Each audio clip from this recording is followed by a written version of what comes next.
James O'Keefe came to London from Ireland 5 years ago. The 24-year-old computers teacher who lives at Finsbury Park has faced verbal abuse and even violence because of his country of origin. He's one of an estimated 30,000 Irish people who each year arrive in the capital, most of them economic refugees forced to find work away from home, some directly recruited by British companies short of labour. At least 2 occasions I've been abused verbally on the streets. People hear my accent. It tends to happen after a bombing or a shooting, and a lot of people seem to think if you speak with an Irish accent you're a potential bomber.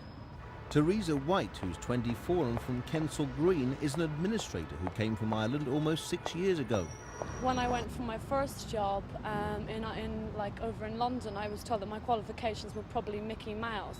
I mean, we're talking I'd passed a fairly good leaving certificate, also did an intensive secretarial course which included computer skills and word processing, but my job was sticking envelopes and addressing envelopes and sticking down stamps on them. A new survey says young Irish people face discrimination in employment, housing, education and health. One of the main ways that we can counteract this is trying to build up a bigger picture of what's happening to young Irish people in London. And to do that, we need public and private authorities in London and South East and in Britain to monitor Irish ethnicity as part of their equal opportunities programmes.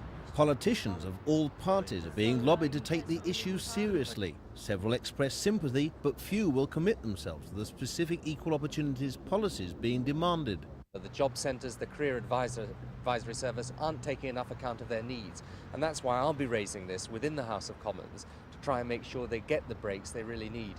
The message to policymakers and politicians is that the young Irish represent a huge resource of talent and skills, and they should be valued and not discriminated against. Mark Wadsworth, Thames News.